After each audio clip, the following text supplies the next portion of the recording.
Hey everybody, welcome to another episode of the Jedi Night's Watch. My name is Graham. My name is Rob. And today we have a special guest with us, our first special guest of our Jedi Night Watch adventure, and that is Sully.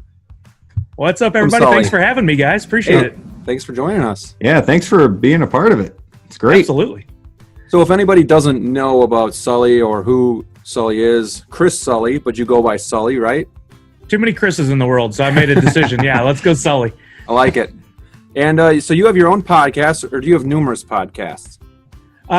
Technically, I have several. I've got a long-time podcast I do with a buddy, or Nerd Foo, but we haven't recorded a new episode in a while. Life got in the way for him, and we're on hiatus right now, but currently working on a project with my brother called Movie Retakes, which you can listen to anywhere you listen to podcasts.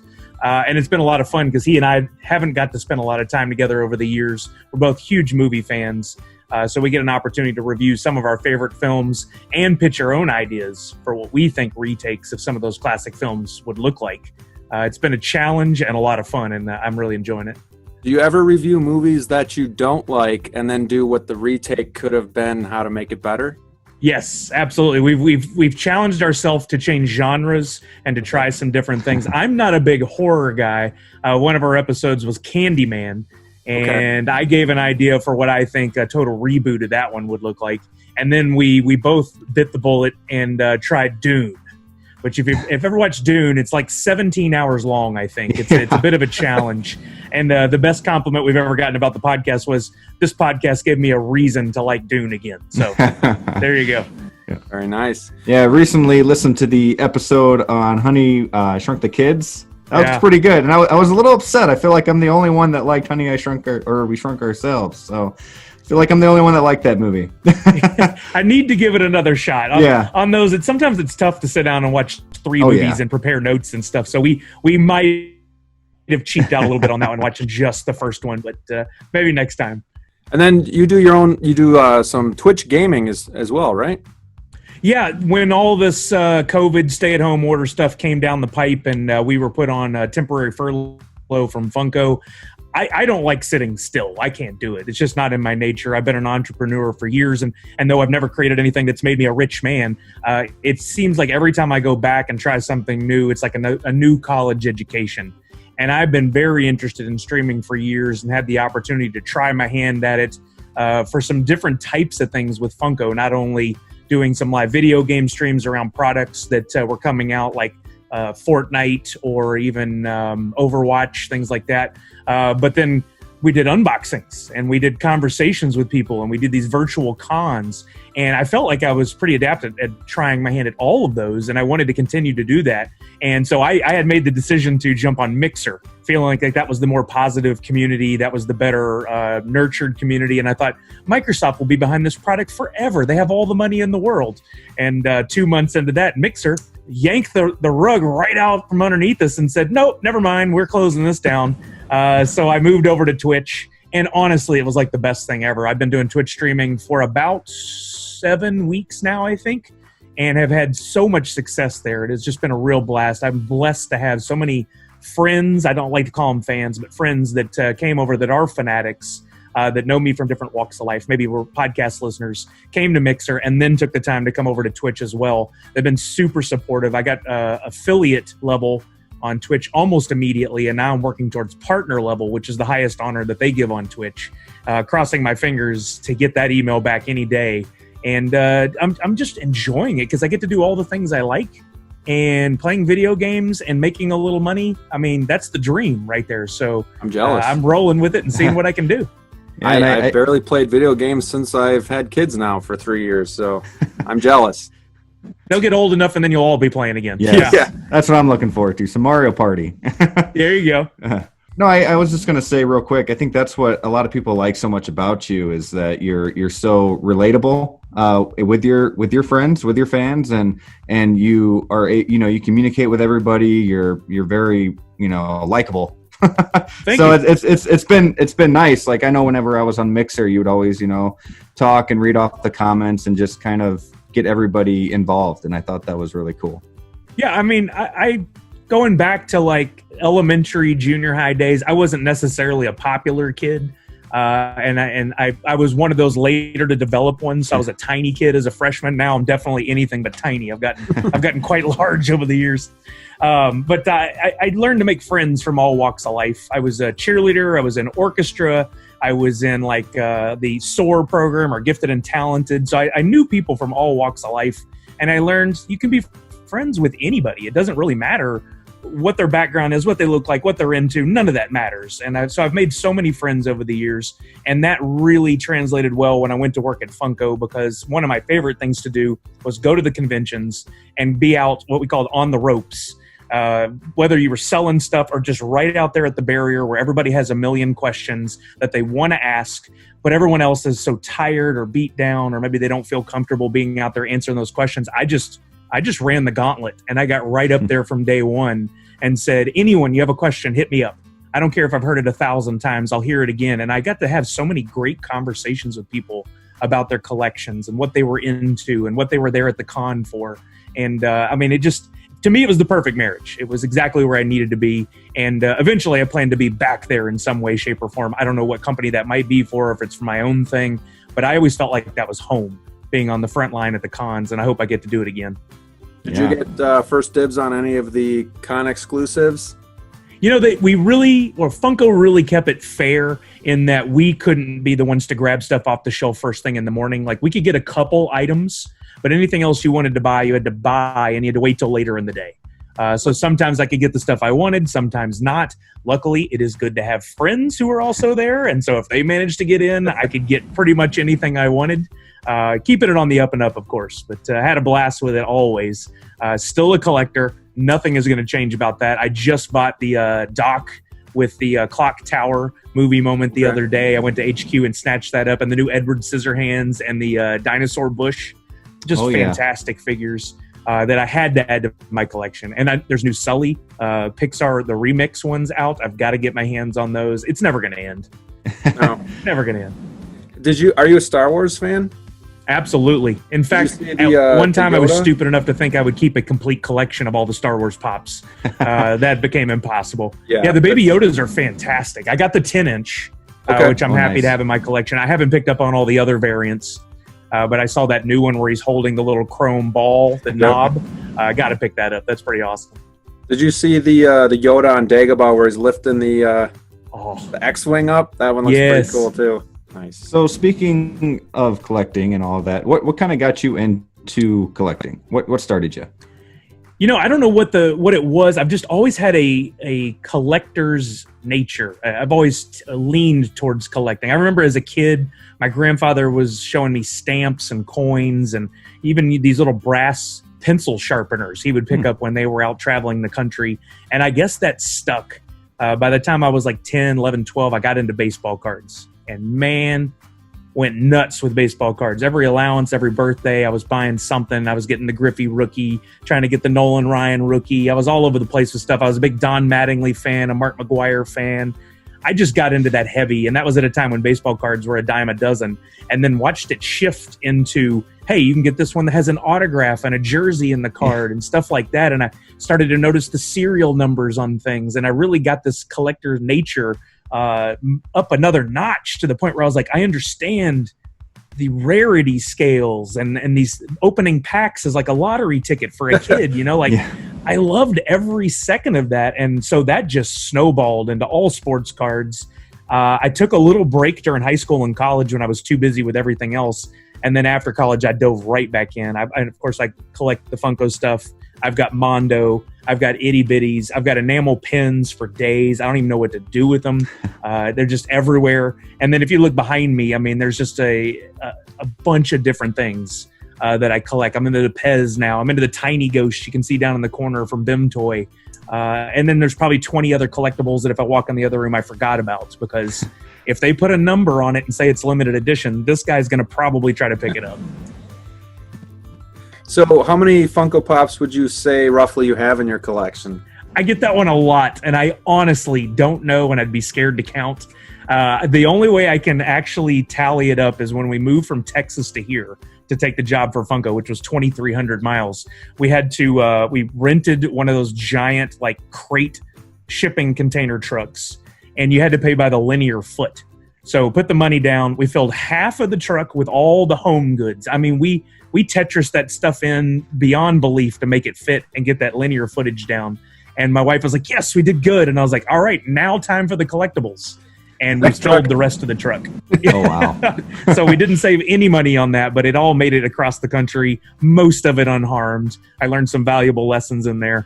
And since then, I think the collection has doubled. So God forbid I ever try to move again. Would you say you're an out-of-the-box collector or more so in-box?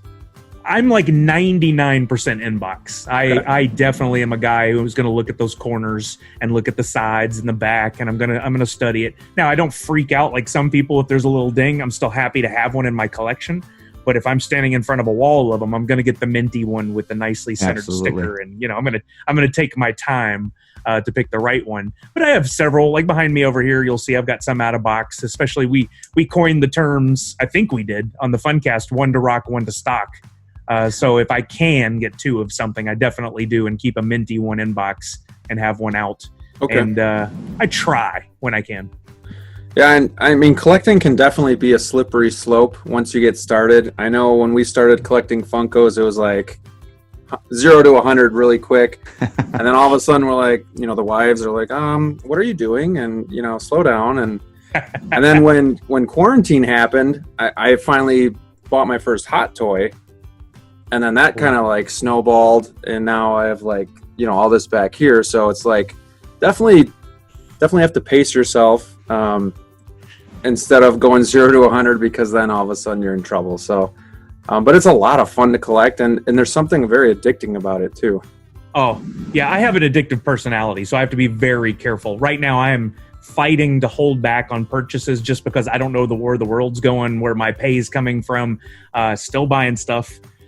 I should slow down even more. I'm trying my best. But like, I got into Funko early on. My first purchases were in 2011 when Pop was still fairly new.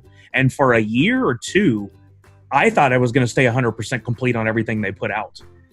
What a dummy. Wow. It's impossible. I don't know how I thought I was going to do that. But like when Rocky came out and when He-Man came out, all the Motu stuff, I immediately pre-ordered the whole line. I was not going to mess around. Had to have them. If I'd have been really smart, I would have bought 3 of all of them. But then we started Nerd Foo, my buddy and I. We were doing the weekly podcast and a website, and we were going to all the cons, which gave us more access and more friends. And I got to the point where I was like, hey, I'll buy one for me and one for a giveaway on Nerd Foo. Well, somehow I didn't stop doing that for a while.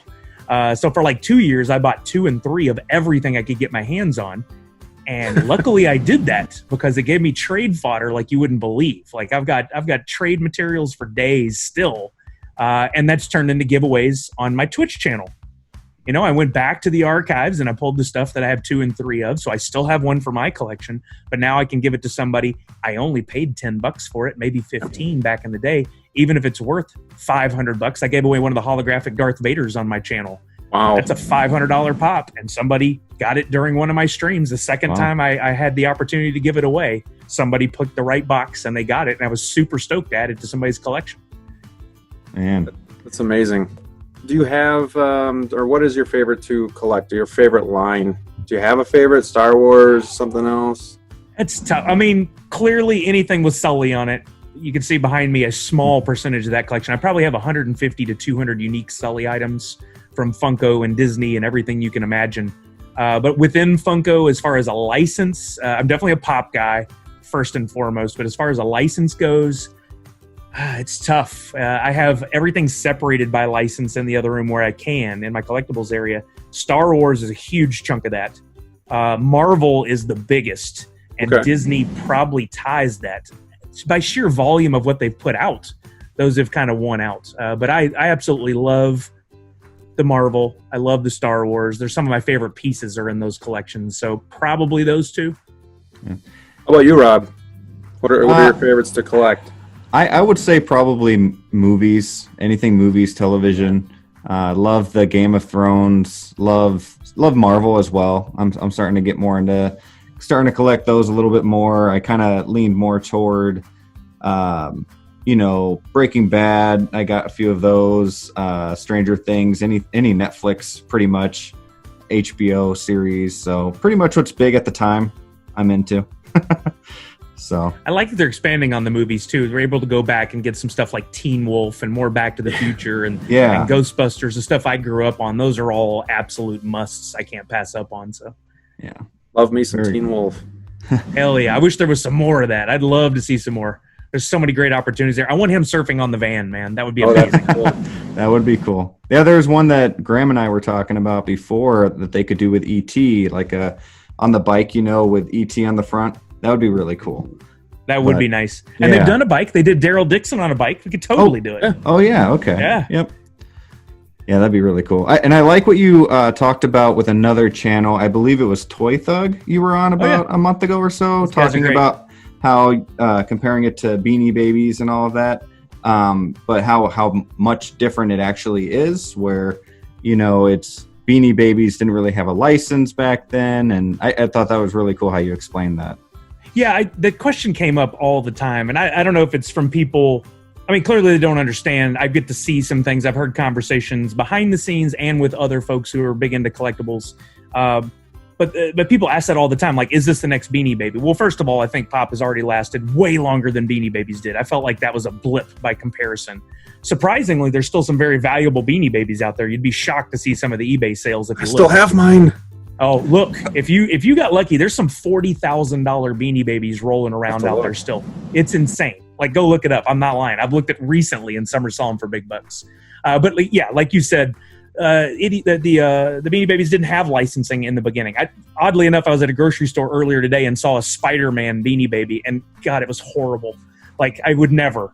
I would much rather spend that money on a Funko Pop. But Funko got in. They really leaned on that licensing early on. And one of the things that I've heard, like Will Wheaton talk about before, and Chris Hardwick, and numerous other famous nerds, if you will, Felicia Day, is that it's an opportunity to collect your childhood.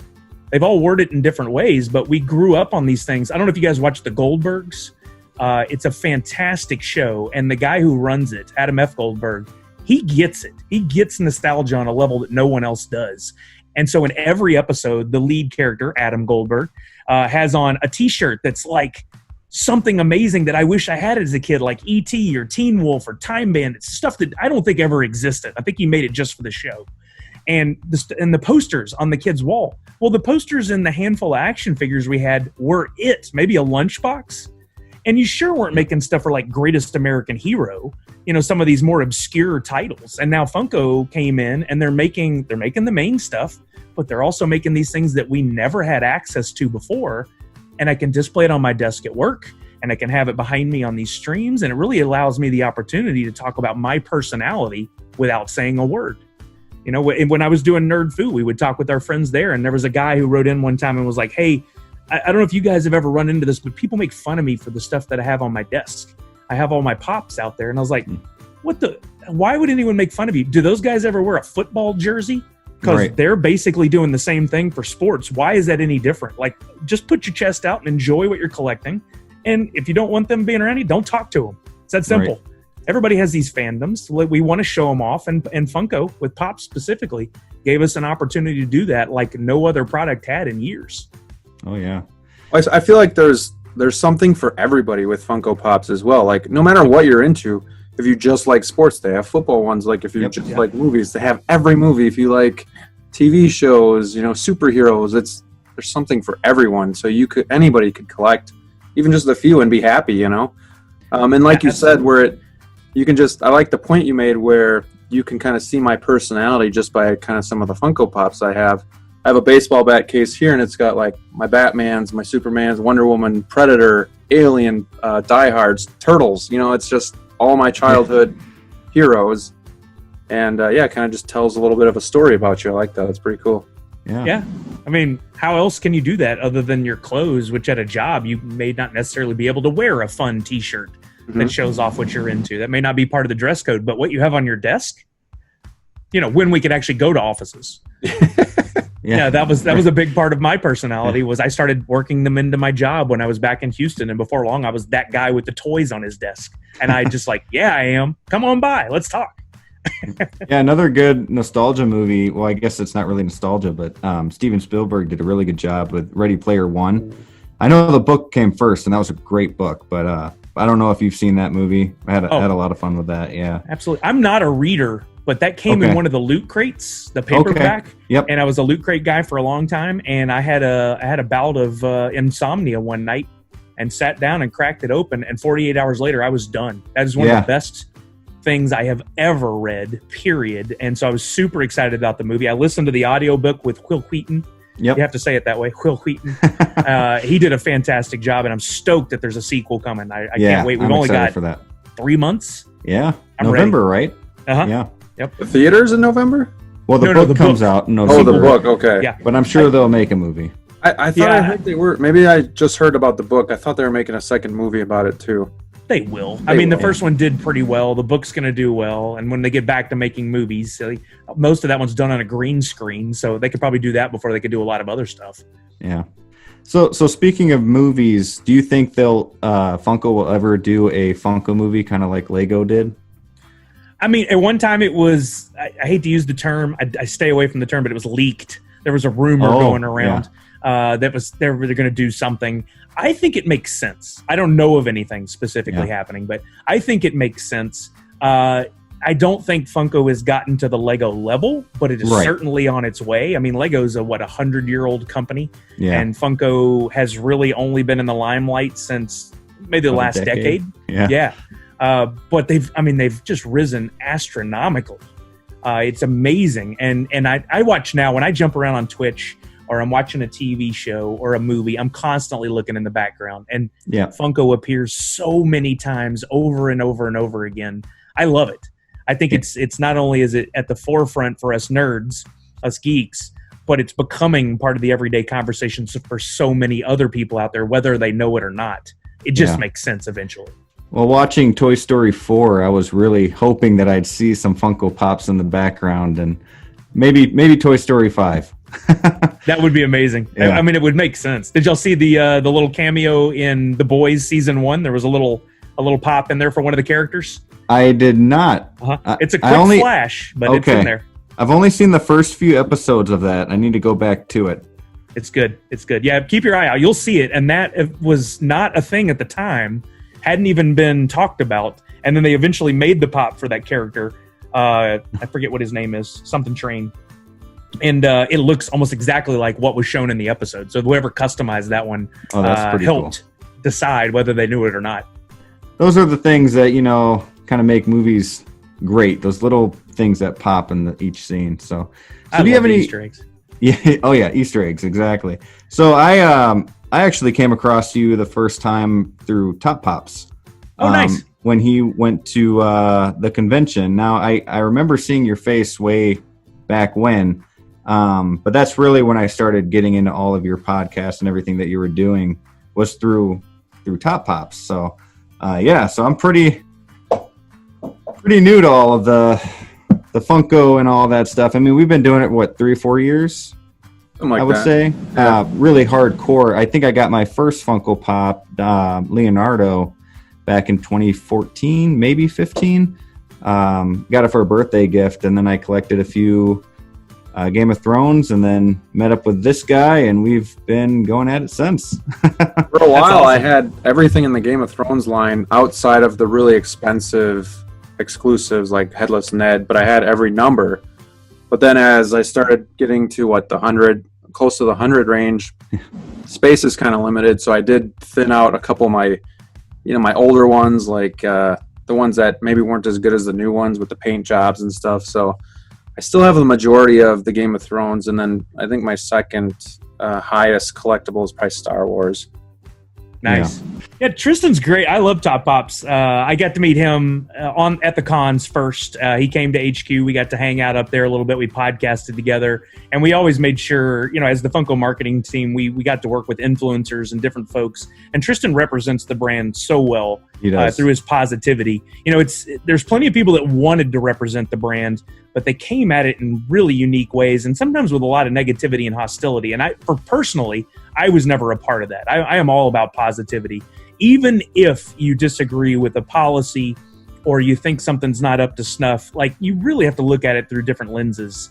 And I try to do that with everything. And he just keeps this positive keel. So I instantly bonded with him, and his mom, Melissa, is fantastic too. And they come by my streams regularly and hang out and jump in the conversations. And we try to bounce off each other. I've been on a few of his videos since then, and I'd love to have him interact with me some way in the Twitch streams when I finally figure that out one day. Still working through it all. But he's great. And I love the fact that he's done a video every day. Yeah, that is crazy. For what? Years, yeah. Crazy. That's I also, consistency is why he's still doing it. Yeah, and I also like how close he is with his family, and he puts that out there. I think that's really cool. His brother does all the editing. Yeah. And I like mom and dad will be in the videos. I went pretty far back when he first started, and him and his brother were, starting out, and Top Pops here, and or I'm Top, and I'm Pops. That was pretty cool. Well, when I started Nerd Food with my buddy Steve, we didn't do video because we didn't know how to. I'm not a video editor still. It's like it's one tool in my toolbox I really need. But we would do what we called a pre-podcast Periscope. We would record every Wednesday, and we started doing live Periscopes. And that was my first time to be in front of a camera and start working through the logistics of lighting and showing product and stuff. And I would go to a local comic book store on Wednesday afternoons, pick up a few things, and then we'd show off whatever I just bought. And people loved it. And he's doing a very similar thing, but a much more polished presentation. Mm-hmm. I'm not surprised that it's focused, that it's done as well as it has. And I'm sure he's going on to bigger, better things over the years. Yeah.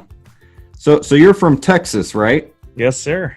Yeah, I lived there for about 5 years in San Antonio, and I always see you wearing like the Whataburger stuff and Instagram photos and all that. I miss, oh, that's awesome. I miss everything there, from the food to just the atmosphere, even the weather sometimes, Sometimes. We're in Wisconsin, so when it gets cold, I'm like, could really use that Texas heat. Those extremes, that's just too much. Like that's the main part I'm happy about not being in Texas for anymore, is that heat. It was just unbearable.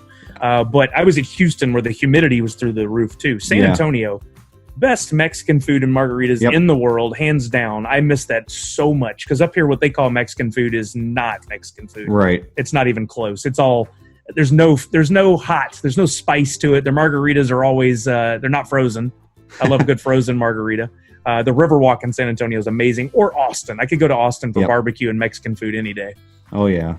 Yeah, I miss it. And that spicy ketchup from Whataburger, and even Taco Cabana. You can order the spicy ketchup from Whataburger's website, 3-pack for like $16. I really always have it in stock here at home. Yep. Wow, nice. Yeah, between that and Chick-fil-A sauce, the two. Ooh, Chick-fil-A is awesome. And the, I think it's called Campfire sauce from Red Robin. The unlimited fries that you can dip it into. It's pretty good. I don't know about Campfire sauce. There's a Red Robin nearby. Oh, you should try that out. Unlimited fries. That's good. I do know about that, unfortunately. Heavy Me knew about that far too well. So being that you're from Houston, are you a Houston Texans fan? Absolutely. Football is my sport. I was a baseball fan for many years, but when the Astros let Hunter Pence go to the Giants and didn't fight to keep him as their franchise player, I was like, I am done. And I walked away at just the right time, because the Astros went to the American League and then all this craziness over the last 3 years. I'm glad I went with the Texans. Biggest J.J. Watt fan. Love the guy. I've been within about 10 feet of him before. Really? I got to hang out in the same little circle of people, but I didn't get to have a conversation with him or get an autograph, which I'm still bummed about. But he seems like one of the most amazing role models there could possibly be in sports. Like him and then Craig Biggio with the Astros. To me, I mean, even JJ is like probably 10 years younger than me. I look up to him and what he does. He's just an amazing individual. And the organization, the Texas organization, seems really good. So I was happy enough to be involved with them a little bit when I worked at Reliant. I remember watching Biggio and Bagwell for the Astros back in the day, and was Biggio had the helmet with the pine tar and everything, or that was all worn off? He would have to put a new sticker on every so often because it was just dirty and nasty. Yeah, those guys were great in the regular season, and then we get to the postseason and they'd go like combined batting average of .027 or something, and it became very, very tough to be a fan in the postseason. At least you guys got there. The Brewers, for the most part, never got there even. So. Oof. But I noticed, too, on your Instagram that you had a Funko Pop of Rob, help me out. Don't look at me. I don't know. Oh, Hopkins. DeAndre Hopkins. Oh, okay. Oh, man. What did you think about that trade? If my head going down doesn't say, that was the stupidest trade in the history of football. The best receiver in the NFL, and you're going to let him go? Oh, come on, man. I remember Watson and seeing Hopkins that. should have combined for like 6,000 yards every season. I saw that come across, and I was like, what? Like David Johnson. Just Why? 2 years ago, didn't he have like 100% catch rate? Like he didn't drop a single pass, and He's an insane athlete. I mean, his hands are like 120% the size of anybody else's. He can wrap them around a football. The snags he would pull in from the sidelines and the end zone. There was one where he's jumping out of bounds and he just pulls it in and he holds it against his helmet. We call it the football phone catch. It was just freaking amazing. Like that guy could do anything. He's so much fun to watch. And you watch, now he's going to have like a 2,000-yard season against the rest of the league, and everyone's going to go, oh, that was a dumb move. I hope so. He's in my fantasy team. Oh, no. I have Watson Good luck on for mine. No, but he's got a cool story, too, with him and his mom and how she was at every home game. And Yeah. Oh yeah. just what She's she's blind, been I through. think. Yep. Yeah. Yeah. Yeah. He seems like an authentically nice guy, too. He really He does. does. Which is another reason I was surprised that they traded him. Like, why not even try to give him the contract? I mean, I know they want to pay Watson, but like, he's like the face of your franchise. I was surprised that they just traded him, especially for that. Yeah. Yeah. If you could only keep 3 players, I would have kept Watson, I would have kept Hopkins, I would have kept J.J. Watt. I mean, there's a lot of other great players on there, but they were the core 3 to me. And not only that, but aren't they stuck with David Johnson's contract now, which is I think it's only another year or two, I think, right? Yeah. man, But I mean, they've made some pretty bad moves over the years, unfortunately. well, they need a But GM. at least they're not the I don't know Cowboys. why- I don't know why their coach is still the right. GM. Oh, don't bring that up on Facebook or Twitter. Your entire account will get lit on fire by a Houstonian. You got to be careful. I can't talk about it openly. You're inviting it in if you say O'Brien 3 times. It's like Candyman. So back to Funko Pops. We had an episode on our channel, top 5 Funkos that we would like to see, and they're actually coming out with a couple of them. They're coming out with Vince Lombardi, and they're coming out with The Last of Us. So that's pretty cool. Some other ones that we said was that 70s show, and which I thought would be really cool. And I don't remember any of the other ones. Seinfeld. Seinfeld, yeah. And then Dumb and Dumber, I really want. Dumb and Dumber would be fun. Ooh, Yeah. that would be fun. Terminator. I know they have Terminator Dark Fate, but I want Terminator 2. Yeah. Yeah, there was a Funko Force figure years ago that I actually have. I don't know if you guys are familiar with those. They came in a cylindrical package, and they were kind of a precursor to Pops. The art style was not very similar, but a bigger head with a smaller body. And there was a Terminator for Terminator 2 for that. Okay. So at one point they did have the license. I picked that up at a comic book store a few years ago for like $8. I don't even know if it's worth anything, but I thought it was cool. yeah. Then Funko Force 2.0 is what became the Pop.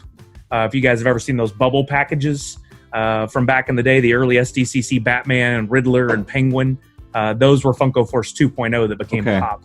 Yeah. Really cool figures. But I am surprised. When I was back for Christmas this past time, I was talking to some family members who are big into pop culture as well, and they wanted to play the game, whether or not we gave it a title or not. Has Funko ever made it before? And they kept bringing up stuff, and I'm like, well, surely most everything's been done. We were able to put together a list of like 40 or 50 different licenses that have never been touched just off those conversations. So I think there's still a ton of material Yeah. that could be made and a ton you could revisit. I personally, I've always said I would love to see Greatest American Hero as a Pop. I grew up on that show as a kid, and even though, don't rewatch it. If you've never seen it before, you can watch it, but if you saw it before, don't rewatch it. It's better in here than it is on the screen. I would still want a Pop for that.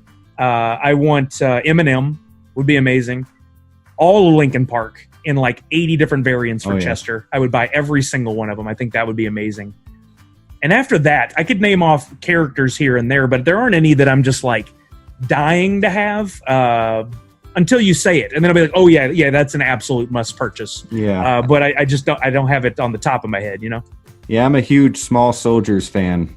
Oh, that was back those in would the look great. 90s, and that would be really cool to see kind of come back as Funko, as Pops. But yeah, man. I'd love more Schwarzenegger ones. I think that'd be great to have Dutch from Predator. Yeah. We got him. Yeah, that's right. I forgot about that. And I think I have it. Yeah. Well, duh. There we go. We got one covered answered in the already. mud. Oh yeah, you you do. that. You do have them, Graham. Yeah. Yeah. Yep. I guess I asked for it for so long, I totally forgot we made, or the Funko made it. So you brought up comic shops a couple times. You read a lot of comic books then? I never could get into the medium. I'm the most aggravating comic book fan in the world to comic book fans. Like, I have hundreds of books. Years ago when we got into Nerd Foo, and I was really just trying to look at every angle of pop culture and nerd and geek culture and collectibles. I realized comic books, I mean, just such a huge part, right? Duh. But not being a reader, I couldn't get into it too much. And then I went on this journey. I thought, is anybody out there speculating on what comic book prices would look like based on certain criteria? And I found a guy that was doing that based out of New Jersey who had been doing it for 10 years, Invest Comics. And I started following his website and talking to him. Steve and I would talk to him about, hey, could we do something together? We were never able to dial in a real project, but we would talk about his stuff on our podcasts. And I got to the point where I was like, hey, man, look, I want to go into a comic book store on Wednesday, and I want to pick up some books for value, like a stock. Tell me what 5 I need to buy. And he actually started a top 5 comic books on his website every week, and I would just take that into my comic book store. I'd buy those 5, I'd bag and board them, I'd put them in long boxes. I've got like 13 long boxes full of comics that he has recommended. I've never gone back to him to see what the value is now, but it's the time. I should totally start doing it, maybe on my streams, and seeing how right he was from years ago, because I would buy multiple copies too. Yeah, pretty much anything from Donnie Cates right now is skyrocketing. And I guarantee I've got some stuff. Yeah. I do love anything Scotty Young. I was just talking about that with a buddy earlier today. I love his art style. I got to meet him. I've collected his comic books for years. I've got a ton of his pins that Marvel booths have sold over the years, like hundreds of his pins that I need to go back to and get displayed and show those as well. Yeah, I love his artwork a lot. Oh, it's so good. Yeah. And he's like self-taught. He just would draw and send it to Marvel, and then he would go, what am I doing wrong? And they would actually tell him, and he would do it better the next time. Wow. Like, it's amazing, his story. But so I'm a comic book adjacent fan. I don't really get in and read them. I've tried, and that medium I can't do it. I don't know what the mental block is, but I do love comics from the artwork and from how that is turned into the content of so many of my favorite television shows and movies over the last decade. Like, thank God for comics and Stan Lee and Steve Ditko and, Right. That's the thing about collectibles in general, too. It's more of an investment than anything else, too. Like, some of this stuff can become really, really valuable. And, if you choose to, you could sell it and then get even more stuff. Or, it's not just wasting money. As some people look at it, you're getting something, and then as the value goes up, maybe you sell it and you get 4 more things. I think that's pretty cool about collectibles too, is the value can go up or down, and you just never know. Like, we don't collect and just like, I guess you do hope a little bit, but at the same time, you're not just collecting to see what's going to go up, but at the same time, it's like a nice perk of collecting. It seems like a lot of the fanatics, the fans, not the true fanatics, but people who get into collecting Funko, there's a definite difference there. But a lot of people want a fight to be there between collecting for what you love and collecting for value. And I think there's a balance that you can strike between the two. Like you said, when I started collecting, I would buy the things I loved. I remember buying one of my first purchases. I always keep this on hand for conversations, is my flocked Sully, right? 480 pieces. Again, going to the numbering. I knew this was going to be worth something. I bought this for like $35 or $40 on eBay right after it came out, and now it sells for like $1,200, I think. Man, I hoped it would be worth something one day, but I never imagined it would be worth over $1,000 and rising. I can't get over some of the stuff like the Headless Ned. I bought that for $40 or $45 while standing in line waiting to get into the booth to buy Headless Ned. I saw the last one go out, and I was like, I got on my phone and bought it from Gemini and had it waiting when I got home. Holographic Darth Maul. I think he's like $2,400, I think. He's one of the priciest exclusives of all time for sure. And I never got that one. I passed up on getting him for $80 because I thought that was too much. I mean, who knew? Who could have projected a $2,500 pop? Insanity. One that I kind of kicked myself on is the Qui-Gon Jinn. I could have gotten him when he was still really expensive for like $300, but now I see he's going for like $800-$900, and that's just in the last year. You know what I'm surprised of is during all this COVID stuff, I would have thought a lot of people would be dumping collections, trying to get some cash. Instead, and I don't know if this is the reason why, but I think a lot of people found themselves at home, not spending money on commuting and lunches and dinners out and family outings and vacations. So for those who are still gainfully employed and working from home, you had extra money. And then you got all the people who maybe didn't have a job anymore and were collecting unemployment and getting that extra bonus check from Uncle Sam. Yeah. I think they were dumping it into collectibles. A lot of people. And a lot of memes about that. Woo! Yeah. It's scary. I wish people would think about, I mean, it's good that they're doing that, but hey guys, kick the can down the road a little bit. Have some, you're going to pay for it eventually. Right. You know, Yep. so be careful. There's my little Oh, dad insight, but at the same time, have I bought stuff? Sure. So I want to ask, are you a Batman fan? Absolutely. Yes. All right. I have more so the movies, like the Nolan films, and I definitely like the Batman pops. There's another one you could never be complete on, but definitely dig those a lot as well. So who's your favorite Batman? Ooh, who portrayed him in the movies? Yep. Michael Keaton. Hands down. Yeah. Okay. You hear Batfleck's coming back? I But just it's was only reading for that earlier. Flash. Yeah, Yeah. for the Flash, we're getting Batfleck and Michael Keaton as a cameo in that film, which I don't care what you do with it. That's going to be amazing. It's going to be It's gonna pretty cool. fun. Yeah. Find a way to bring Keaton back for something. If you're setting up these alternate universes, let's take a look at an alternate universe. Yeah. Please. That would be amazing to see old man Batman played by Keaton. Oh, it'd be so I- cool. And then if Yeah. they somehow did a Batman Beyond with Keaton, oh man. I only know that by story. I didn't watch the series. But just the story, the setup is brilliant. I'm in. Show me. I want to watch it. I was a huge fan of actually Ben Affleck's Batman just because I really like the darker, older Batman that doesn't have the rules, you know, and he's just doing what he's got to do. He gets dirty. I thought he was so great, and I'm waiting for that standalone Batman movie with Ben Affleck, and I don't think we're going to get it. I don't understand DC's approach, which every nerd has said, probably even the hardcore DC fans. I love that we're going to see more Ben Affleck, and it'd be cool if they could do it. But we're leaning over here towards the Batman, and it'll be fun to watch. Who knows? Maybe he'll blow us all away. He could be really good. If we can wash Twilight out of our brains, that would be fantastic. As long as Batman doesn't start sparkling, I'm good. I love it. I have no problem with having a world where there's 5 different concurrent Batmans. I can separate it in my head and follow along. That'd be fantastic.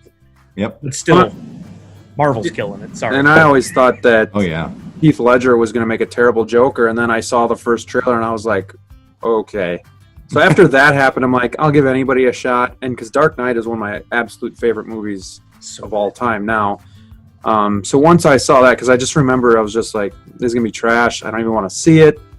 And the rest is history. It was amazing. So I tell you, running the Nerd Foo social accounts, and then of course having a hand in Funko, we've been sharing stuff since 2013 on Nerd Foo, Facebook and Twitter almost daily. And I've watched it turn into a very, very toxic community of fans who, as soon as you post something, you get responses like meh, pass, like all this stuff. Like, just, you should have just kept scrolling, but you took the time to comment. And I would love to blast back at them and go, hey, remember Heath Ledger as the Joker? Because somebody did that a few years ago. They put together all the internet responses under like one giant image of what people thought when that was announced. And I wish that after that, DC had gone to each of their homes and said, told you so, and slapped them across the face and ran off. I mean, it would have just been amazing. I wish people would just keep their commentary to themselves until they give it a chance. Yep. It's a shame that people can't do that for some reason. Right. I'm really looking forward to the Snyder Justice League as well, because I didn't really like what they did with Batman in that one. Like, I felt like he took a step back and he didn't really do much. And I don't know what to think about that, but I am anxious to see it. I've got HBO Max. I'm ready for when it finally hits. Next March, I think we get it. I'm like that. But I like the world it's going to open up of what filmmakers can do. I can't remember his name. Who's the guy that directed District 9? Oh, is that Peter Jackson? No. No. People can. Oh Google no, I it, think Peter Jackson and Spielberg had it, and they're going to do Halo with it or something, right? I'm And they still waiting passed for it to that somebody sequel, else. by the way. Just an Yeah. FYI. that would be amazing. But the guy Yeah. who directed District 9, he was in talks to do a new Alien film that was going to ignore everything after Alien 2. And they were going to bring back Sigourney Weaver, and they were going to bring back some of the characters that had died in the subsequent movies and tell this new story ignoring the canon of the others. And I liked that concept because why do we have to go in a linear fashion? Just like the Batmans. It's so cool that we could have 5. You can tell a story that doesn't have to be told away with time travel, which is the easy out. Right. But I love that idea. Why can't we just picture what an alternate universe would have looked like? Didn't Sliders teach us anything? Like that would be amazing. What was his name? Neil Blomkamp. I got it before he said anything. Yep. Neil Blomkamp. Yeah, it finally came to my old brain. But he was going to do that, and I think at one time he was going to jump on another franchise and do something similar. Like I can tell he's itching to open that door that Snyder may have just opened by going, you know what? Maybe that first outing wasn't as good as it could have been. Let's try again. Why can't we? And now we can. Yeah. It sounds like he's going to have a lot of different footage in there, and they're reshooting and stuff. So they gave him like $13 or $30 million budget to do his version. Wow. They swear they're not doing any recuts, but I guarantee they're going to do some more filming. They're going to find a way. Even Momoa would do it for free. I think he's such a fanboy. Yeah. So going back to Star Wars, what's your favorite Star Wars movie? I'm a bit of an oddball on this one. I go Return of the Jedi every time. A lot of people say A New Hope or Empire Strikes Back, but I'm a Jedi guy all the way. Return of the Jedi, the black suit, come on. I grew up with the Ewoks, so as much as they added comedic relief to the film, I still love them. I enjoyed those so much. And I'm a sucker for, wrapping up a trilogy the way they did was so much fun. They were all one big story, and to me, Jedi just dominated. Yeah, and Graham, you like that one too, right? That's your favorite? Growing up, Return of the Jedi was always my favorite, but as I've gotten older, I've really come to love Empire Strikes Back as well, so they're pretty much neck and neck. I just really liked on Return of the Jedi basically how you got to really finally see the Emperor, and just that the whole fighting, trying to pick if I'm good or evil type of thing, and I just thought it was a great way to end the trilogy. It was so good. I'm not going to say I wish we hadn't had anything after that because I love revisiting those, but to me, those will always be the Star Wars films. Yeah, they were so good, and that was my childhood. I remember seeing all of those for the first time and watching them on television anytime they would come on because we didn't own the tapes. We weren't lucky enough to drop $80 for a VHS cassette. That wasn't going to happen. So now, anytime they're on, that's one of the rules in the home. Right along with Shawshank Redemption and The Matrix. If a Star Wars film is on, you just put the remote down and finish it. And Rob, what's your favorite? Well, after watching the original trilogy again, I would say probably Empire Strikes Back. But for a while, I would always fight and say The Phantom Menace is highly underrated. I love that movie. I don't know if it's because it came out when I was 11. But, with Darth Maul, you had pod racing, you had Qui-Gon Jinn. I mean, it was Jar Jar in that movie was okay. The second movie was bad, but yeah, I had a lot of fun with that movie. A lot of good moments. So I think you can certainly tell someone's age by what their favorite Star Wars films were. Because I was older for sure when the prequel series came out, and I liked seeing them. But I've watched them each maybe 2 or 3 times, whereas I've watched the original trilogy like 50 times a piece. I think I own them on 4 different formats. That's going to forever be mine. And hey, in 10 years, we'll ask some kids and they'll be like, Mandalorian, which is awesome. Which is amazing. Yeah. I'm still waiting for my hot toy to come. Oh, did you get the child or did you get the Mandalorian? So right now I have 2 pre-ordered, but I don't think I'm going to keep both. I have the original outfit that's supposed to be hitting next month. But I'm seeing on like Instagram and everything, like people in Hong Kong and elsewhere already have theirs. So I'm like, But then the other ones don't hit until like next spring. Oh, dang. With the baby or the child. I can't allow myself to get into Sideshow. I love their stuff. I've looked at it for years and foamed at the mouth at some pieces, and I always have to just turn away because I know looking behind you, I would love to have a case like that in my house, but I just can't. The crazy thing is they don't ever go down in price. Yeah. Well, hot toys are only going to go up because the longer they only make a certain amount because they are so detailed and such high end that they're only going to make some. And once they're out of Sideshow, you're going to have to go to eBay, some secondhand market, and you're going to be paying pretty much double, maybe even triple the price. So, you really have to, if you're going to get into it, pre-order, use that year to 2 years, save your money, and then do it that way. I pre-ordered the Wonder Woman 84 coming out, and I have until, I think, January of 2022 to wait. Oh my God. Is that the gold armor or just the updated? It's the gold armor, and then I pre-ordered the sculpted hair ones. They don't have like the rooted hair. So it's pretty cool. It's amazing stuff. Have you guys ever been to San Diego Comic-Con before? No. I'm not. That was going to be my next question, was kind of how to get into that. How to, somebody who hasn't been there before, what is a good con to start?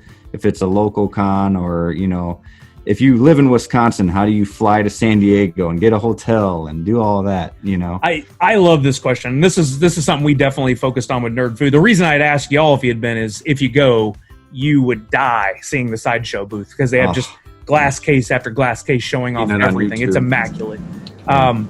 It's kind of a loaded question. There's a million ways you can approach this, but if you ever have the opportunity, you need to do everything in your power to go to San Diego Comic-Con. It is a game changer. Change your life. It did for me.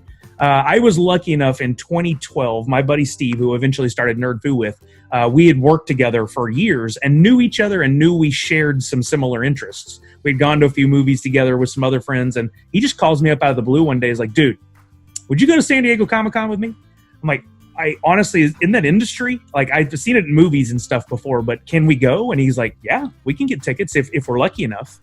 He did the footwork. Because at the time I was just too terribly busy, and we signed up for our IDs, which you have to do. You got to go on their site and get an ID.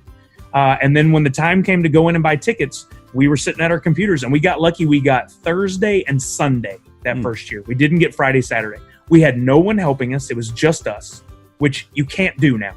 You've got to be a part of the buying groups. You've got to have some friends who are going to be working to help each other out. We've got a group that I've been working with for years. There's like 30 people in it. Because if one person gets in, they can buy tickets for 3 people. Oh, wow. As long as all those 3 people have a registered ID with San Diego Comic-Con. So you've magnified your chances to 90 possible tickets within those 30 people if people get in. That's why the groups help so much. It's a weird thing they do. You would think it's you log in, you get your own ticket. That's not how it works. Because I guess they want you to go with your friends. But anyway, he got us Thursday, Sunday. We jumped on a plane. We didn't leave till Thursday morning. We had no idea what to expect. We should have been there Tuesday to be ready for Thursday. We didn't know.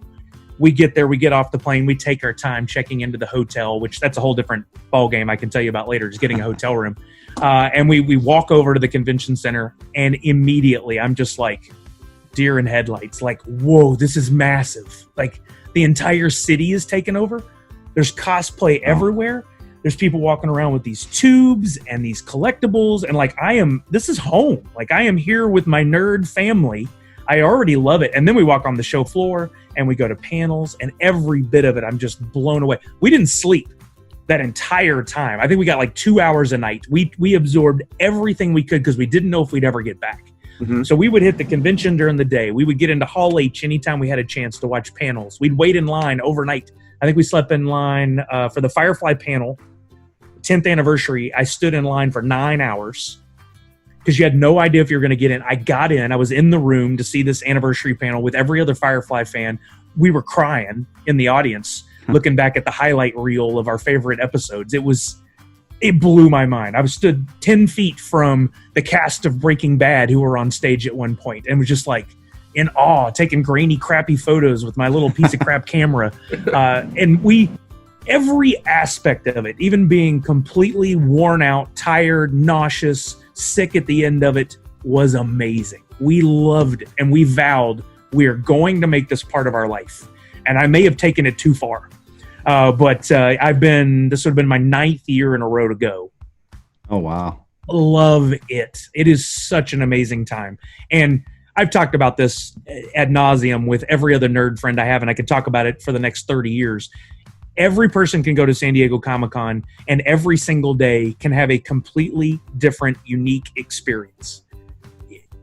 there's nothing like it on the planet. People try to compare New York Comic Con. It's a great con. It is far cry from San Diego. It is not even close. Emerald City, great con. Far cry from San Diego Comic Con. It's just not the same. That is the Super Bowl. That is the Mecca. That is the one. Save up every dime you've got. Figure out a way to get your butt there. And if you don't have tickets, still go. It's still fun to hang out outside of it. I can't hype it up enough, clearly.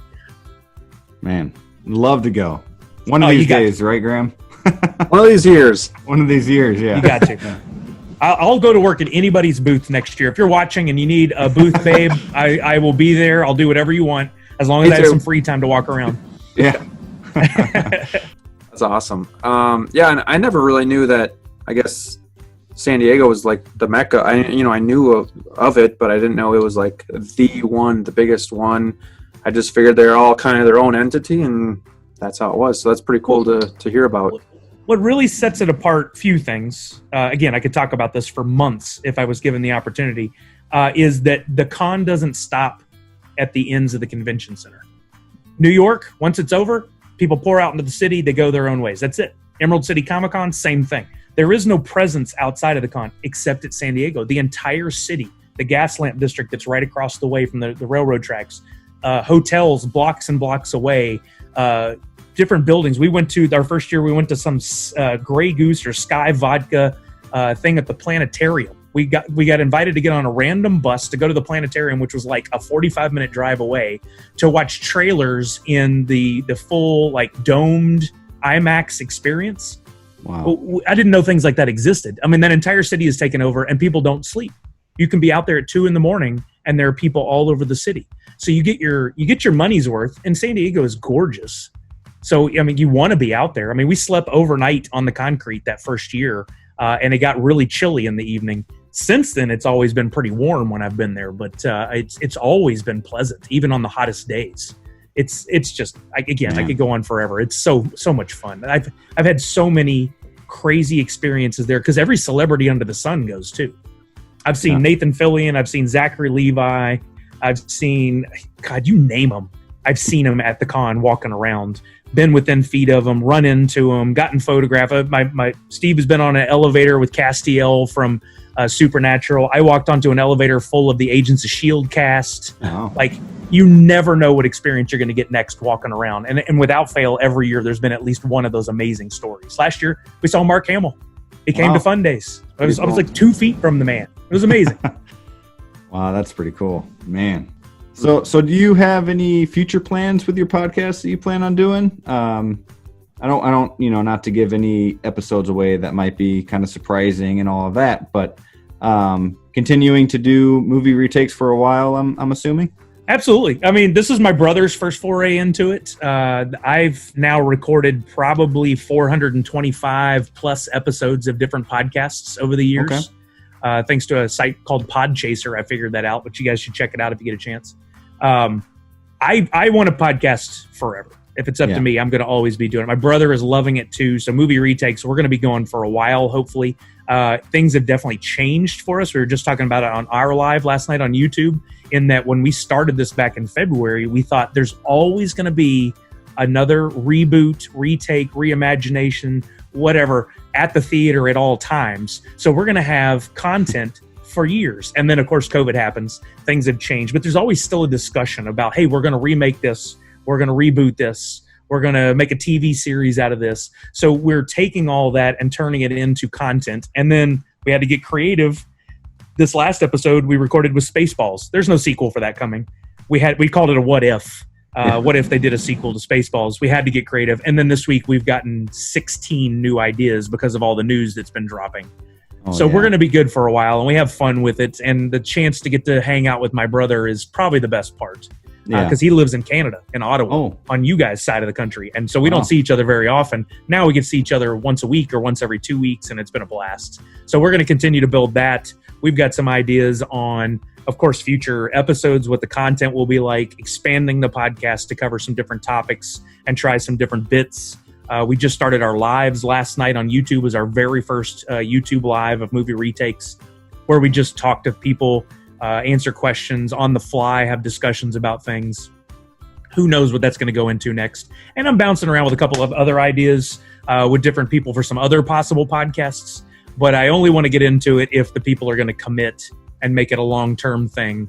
I am I'm committed when it comes to anything that I'm a part of, any project. I don't know if you guys have seen what I've done, like with Twitch and Mixer. Like they told you the minimum number of hours in a month you needed to stream in order to apply for partners 25. I think my average is like 125 a month. Like when I go in deep on stuff. Oh yeah. And I want to continue to do that. So I'm putting out the best possible product, not just try it and then fail and walk away. It's just not my nature. So hopefully more coming. Awesome. Looking forward to it. Well, Graham, got anything else for Sully here? No, I don't think so. I mean, we're at about an hour, so I mean, we can wrap it up if you guys are good. I could do it for another 3 hours, but I know. Hopefully, we can do this again. It was a lot of fun, and then your knowledge about the whole industry and just collecting and all that stuff is just overwhelmingly awesome. So it was a real pleasure. I mean, I truly love it and live it, and I'm going to find any way I can to stay a part of it. Like I said, I found my nerd home at San Diego Comic-Con amongst all these amazing people, and it's what I want to continue to do. I can't think of doing another job somewhere. Like, I mean, we're trying to close things down, but again, I can ramble forever. When I left my last job and I had to create a list of companies I wanted to work for, there was only one name on the list. It was Funko. And I got to work there, and I felt like, I've reached this pinnacle. Well, now what's the next pinnacle?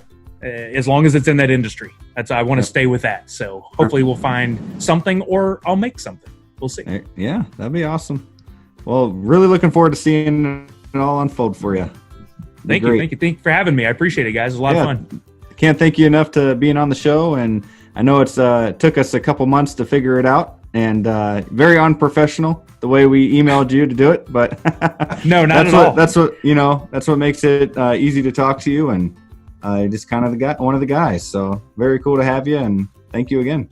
No problem. Y'all have a great one. Thanks. Hey, you too. Thank you. Nerds Unite.